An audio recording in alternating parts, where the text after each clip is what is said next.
Hello, my name is Chelb. My pronouns are they, them. And this is Phasecraft Collective, your weekly check-in with the tarot to catch the vibes, see what's up, help you make decisions, make choices, and guide you through the week ahead. We're going to start by taking a couple minutes to breathe and set the space together, and then we'll pull some cards and see just what is in store for us with the week ahead. So, if you'd like, you can join me in closing your eyes if it feels safe and good to do so. Otherwise, feel free to just let your gaze kind of soften and settle somewhere. You could also just turn your eyes down towards your cheeks and let yourself take a couple of breaths to come into this moment, to come into your body, to connect with your breath, and feeling yourself existing in space. Giving yourself permission to just be here for the next 15, 20-ish minutes. Giving yourself permission to be calm, to listen, and to be open to what you discover within the minutes and moments ahead.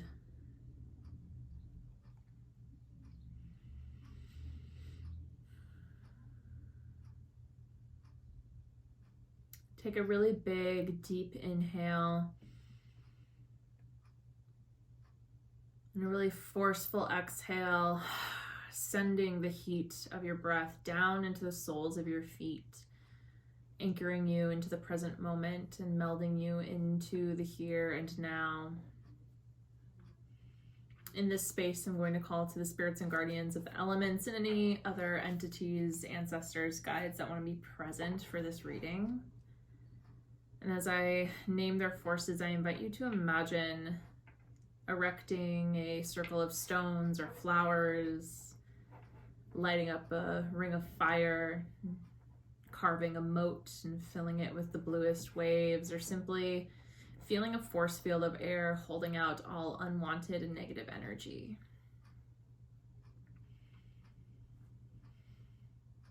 I call to the spirits and guardians of the north, of earth, of the deepest roots and the tallest trees, of the stardust that gave shape to this planet and to our bones, hail and welcome. I call to the spirits and guardians of the east, of air, of wind and breath, of thought and change, hail and welcome. I call to the spirits and guardians of the south, of fire, of the life-giving sun, and the powers of creation and destruction, cleansing and renewal, hail and welcome. And I call to the spirits and guardians of the west, of water, the oceans in our blood, the rivers in our sweat, the rain in our tears, hail and welcome. I call to any and all helpful, well, willing, and benevolent spirits, entities, guides that want to be present, that want to guide us in our journey through transformation. And I compassionately disinvite those entities that are not well and not willing, sending you to a place where you might be at peace during this time. We are surrounded on all sides, above and below, within and without, by love, protection, divinity, and magic. The circle is cast, and so it is. And take a couple more breaths here. And whenever you are ready, open your eyes. Cool. So, it is the week of April 15th. We end our week, well, on Friday, we come into Taurus season, the season of the Hierophant in the tarot, a season guided by Venus, by luxury, by comfort. And even without the cards, that alone is definitely enough of an energy to guide us through the week. We're still navigating Mercury retrograde, but eclipse season is finally done, so we have that at least to go with. Oh, I'm using a newer deck again this week, and it definitely, if you're new here, I only read jumpers. If you're familiar with tarot, I don't cut the deck. And this particular deck, these cards are very jumpy, which we love to see. Spoiler alert, Judgment is back for us again. It's unsurprising. It's been coming up a lot lately. And the Hierophant is here. I had a feeling we would see them. Let's see if this is where we're starting or if there's anything else at this beginning set.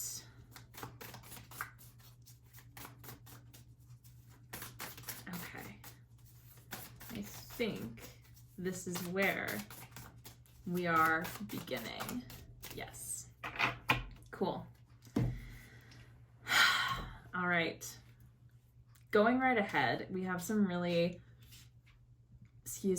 beautiful, patient, joyful energy with the Six of Cups to lead us. So the Six of Cups is, I always just say it is joy because it is, but it is more so connected to the joys of our childhood, to our inner child, to the things that made us happy and excited in our youth.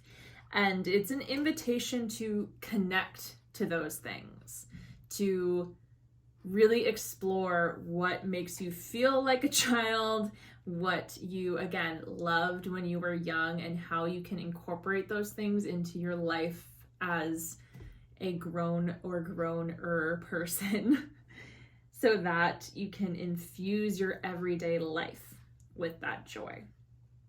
And the Six of Cups here was followed by the Knight of Pentacles and the Seven of Pentacles, which I really like this because the Knight of Pentacles is very practical, planning, logical, grounded energy, as is the Seven of Pentacles-ish. The Seven of Pentacles invites evaluation, and with the Six of Cups coming out with these two cards, again, we're evaluating our past, evaluating lessons that we learned when we were young that we can use to bring a more joyful, present, expansive energy into who we are right now.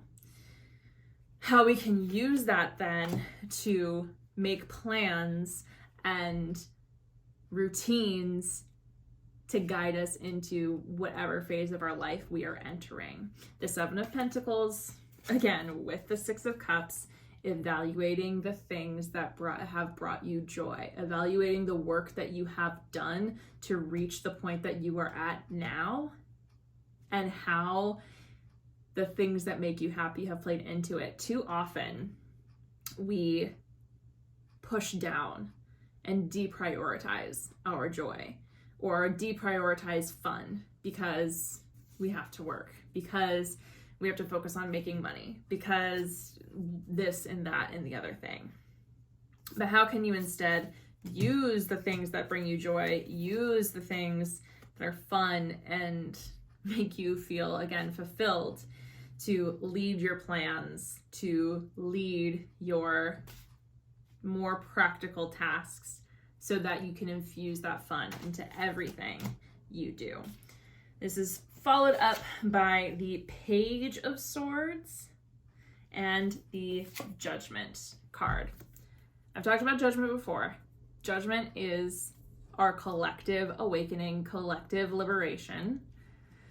It is still very much feeling called to a purpose or a task or some sort of higher, again, purpose, and following that, but doing so in service of the collective. Judgment is the calling to take off the blindfold, to look up and down and side to side and see all the ways that you have been living, all of the beliefs that you have held on to that maybe have not been entirely true.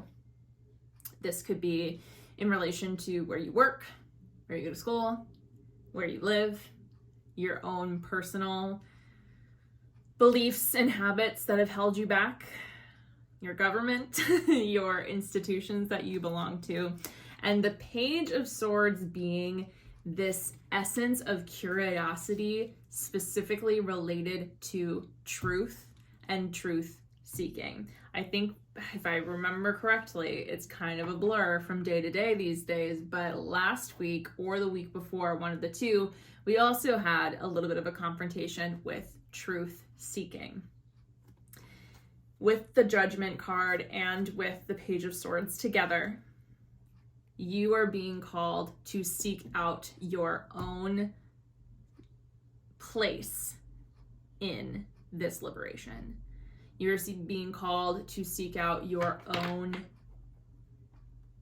power, your own abilities, to learn how your skills can best serve, particularly skills related to how you communicate, how your thoughts move and process. The swords are our mind, our intuition, the way we speak. How can you use your voice? How can you learn new ways to use your voice to help guide everyone into this grander place? Which is a lot. It's a lot. So apologies for putting that all on you. But that's where we're at. So we also have here the Five of Swords. Speaking the truth, and especially speaking truth to power, and especially calling others into truth, is not easy. It often brings up conflict. It often brings up people who do not want to engage in these conversations, who do not want to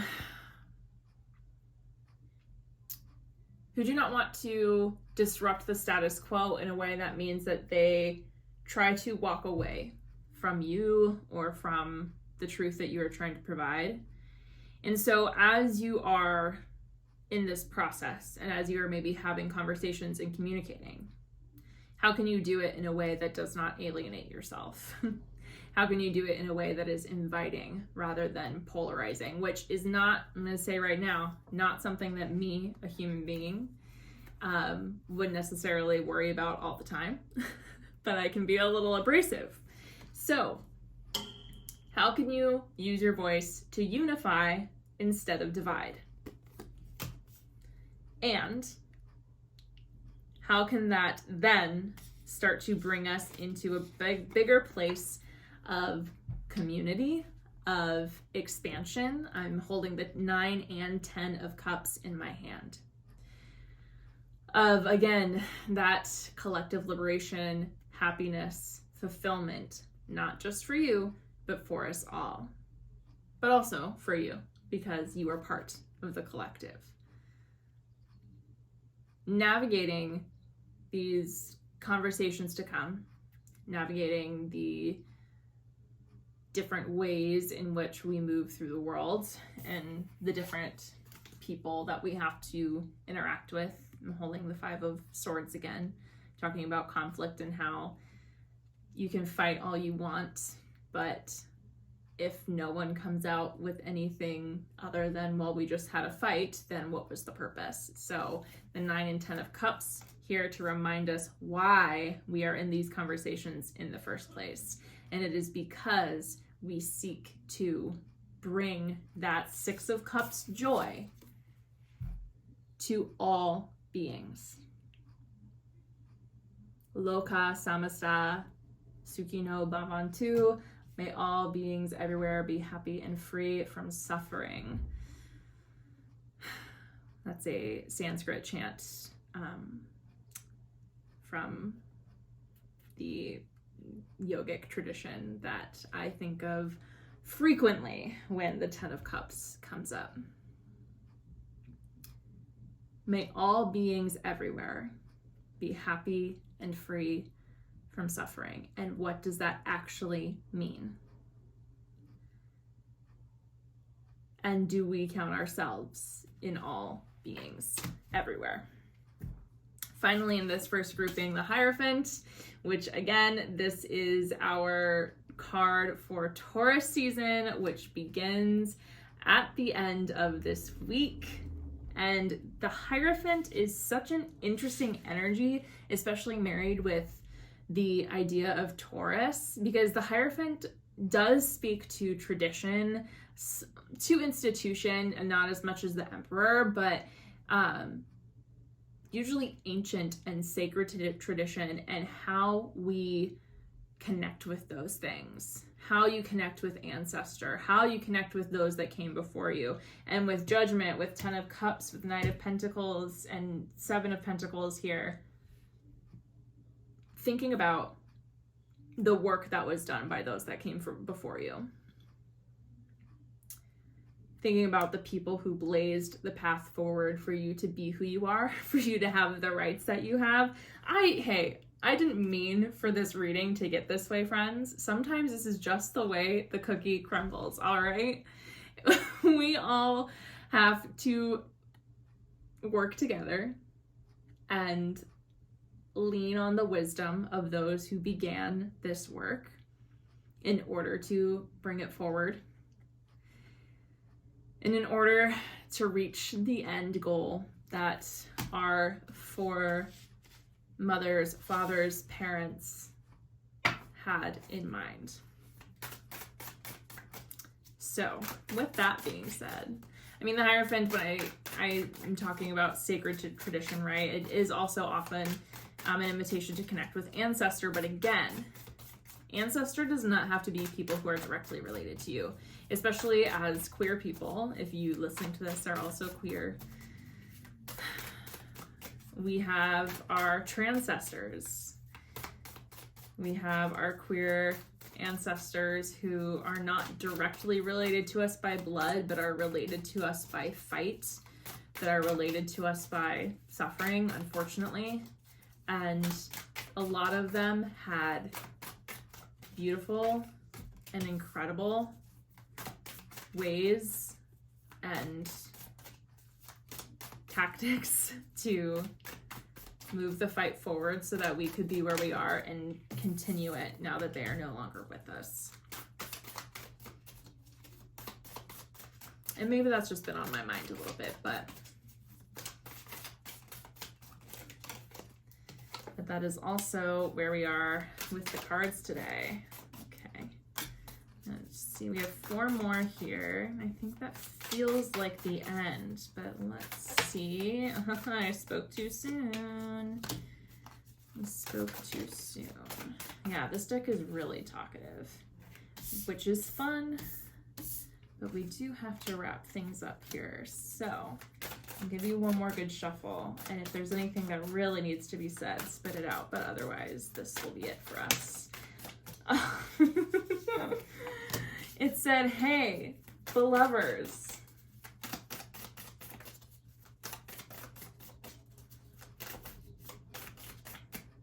And, okay, wow. Okay, I really did not, again, intend for this to get as intense as it has, and we are only going deeper, my friends.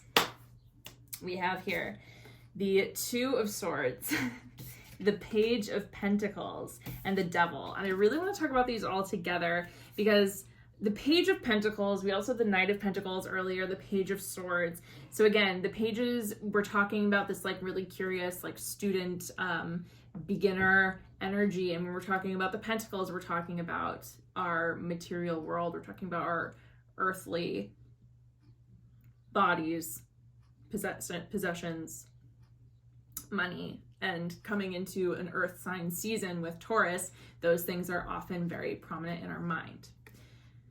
With the rest of this topic of like collective liberation and fighting for a better world and all that fun stuff, the Page of Pentacles is asking you, inviting you to get curious about resource. How you have it, how you use it, how you share it. It's asking you to learn a new skill, or to be open to learning skills, or to be open to being a beginner. That is something that holds a lot of people back from pursuing any higher calling or greater purpose is, well, I don't know how to do that. And the Two of Swords here is asking you not to let yourself over logicalize, over pathologize. Is that the word I'm looking for? If that's wrong, let me know. No, it's inviting you to not use your mind only or use your heart only to make this decision moving forward, but to listen and evaluate and factor in all parts of yourself, including the parts of yourself that would need to learn something new, that would need to be a beginner in order to move forward. Instead of trying to apply logic where your heart is being called into action. Well, what am I supposed to do? Well, I have to go to work. Well, I have to do this, I have to do that, so I can't do this, I can't do that. Even though my heart is being pulled, even though I feel hurt and I feel called, I can't because this is the way society is. What if instead you decided that this isn't how society has to be, and you decide that even though you don't know how to start, there are people, the Hierophant, our ancestors, some of who are still alive, our elders, there are people that do know how to do it. And I guarantee you they would be more than willing to teach you. Now, the rest of these cards are a little much, folks. Oh yeah, the Devil. The Devil, the Three of Cups, the Three of Swords. The Devil is power dynamics, friends. Who is in charge? Why are they in charge? And why have we allowed ourselves to be submissive to their power? Are we really happy with the way that things are? And if we are not, how and when will we decide to free ourselves from the power that we do not want to be enthralled by? That's a lot. The Devil, I mean, also can speak to so many things like overindulgence, addiction, and as a reminder, you can be addicted to your work. You can overwork. You can be too trusting of people and systems while actively seeing that they are not working. The Two of Swords. This figure is blindfolded, cutting off the world around them by holding up two swords, cutting their head off from their heart because they do not want to see the imbalances that are in place with this power. Sorry, things got real there for a second. Three of Swords. The process of loss and heartbreak when we realize the things that must be given up in order to reach a future that we are destined to have. Loss is inevitable. But even though change often feels like loss, it isn't. It is just change. Three of Cups, Ace of Pentacles, Nine of Swords, and the Lovers. Three of Cups and Ace of Pentacles is a really beautiful beginning to this like final stretch of cards that we have here. The Ace of Pentacles is a hell yes. It is a new opportunity. It is a let's get started. It is encouragement to begin to build the future that you want to see. And the Three of Cups, whoa, my closing just kind of started playing out of nowhere. That was fun. And the Three of Cups being the community that will be there to help you usher this in. The Three of Cups is our close friendships, the people that mean the most to us, the process of celebrating progress, celebrating ourselves, and celebrating the people in our communities that help us get to where we are. And again, this was followed by the Nine of Swords. It is very easy to quickly move from joy and excitement to overwhelm and overthinking and rumination. So remember, going way back to the Knight of Pentacles from the beginning, remember that this is a long game. Hard to hear because this is a game we've been playing for decades now, hundreds of years, some of us, most of us. So, in order to avoid getting to this place of anxiety and worry, easier said than done, taking your time, planning your actions carefully, and again, back to the Five of Swords and the Page of Swords, thinking about how you communicate what you are trying to do. Let's finish this up here. The Lovers is, again, this is another card about communication. The Lovers is related to Gemini. It's not just about romantic relationships. It is about how we communicate in all relationships. It is equity. It is give and take. It is ensuring that all parties involved have what they need and are willing to share with the other parties involved. So, moving forward, how can you keep your words true and caring? Care is one of the most important things we can have in any movement, in any action. And finally, friends, we're ending with the Tower. Don't freak out. If you know, you know. The Tower is not just things falling apart. The Tower is grand epiphanies. The Tower is inevitable disruption to the tallest and longest standing institutions. And yes, it is the process of those institutions, those paths, those entities falling so that we may rebuild something newer, more beautiful, and more abundant back to the Ten of Cups in its place. Remember that all of the work that we do, again, this became a reading for activists. Apologies if that's not you, but maybe it's time to get into some more activism and advocacy. Remember that in order to get the future that we want, the present must not just change, it must be dismantled. And that is true of all things. If you want major change in your life, you cannot hold on to the things that you are doing right now. You must dismantle that which keeps you held in your current state. So, that's what we've got, my friends. What a journey that took us on. I swear to you, I did not plan on that when I sat down to read the cards for you today, but sometimes that is just exactly what we need to hear. And I just wanted to peek at the bottom of the deck, and it's the Sun. So after the Tower after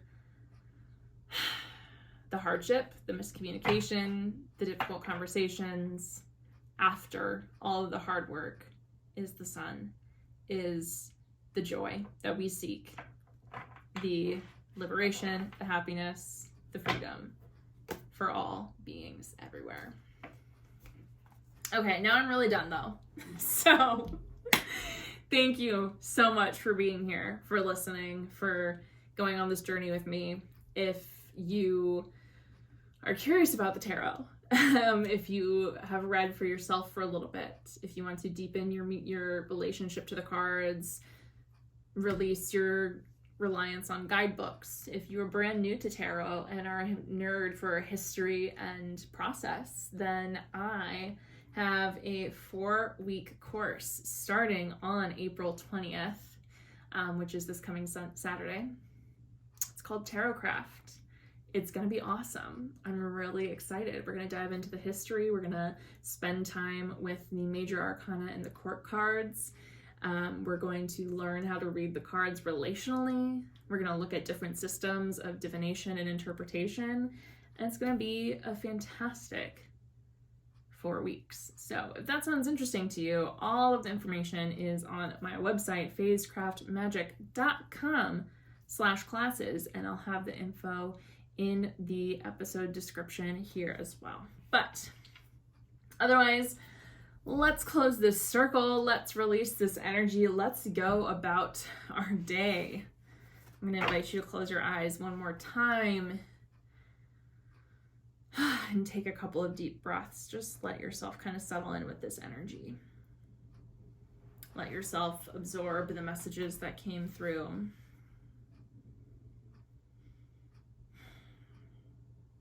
And reimagine whatever barriers or circles you put up around yourself when we began here today. See your circle of stones, your flowers, see your ring of fire, see the waves in a circle around you, feel the air, the force field holding you safe in this space. Take another deep breath in, forceful exhale. Let your breath send it all away from you. Stones sinking back into the ground, fire flickering out, water ebbing away, and air dissipating into the world. I release the spirits and guardians of the west, the south, the east, and the north, sending you back to your place in the natural order with praise and with gratitude. I release all spirits, ancestors, guides, entities that arrive to deliver these messages with praise and with gratitude. And I reinvite those that left to give us transformational space. I send the energy of all people watching or listening back to them whole, complete, and intact individually. And I take my energy back to myself whole, complete, and intact. May we remain friends, though our energies are no longer crossed, corded, or tangled at all, starting now. Take a breath, feel your energy settle into you, all yours. The circle is open, and so it is. Awesome. That is the end, my friends. I'll see you on the internet. If you're on social media, I'll see you there. You can always book or buy a virtual reading on my website if you want to get more in depth with your own personal energy for the week or month to come. And otherwise, I'll see you back here, same time, same place. Have a great day.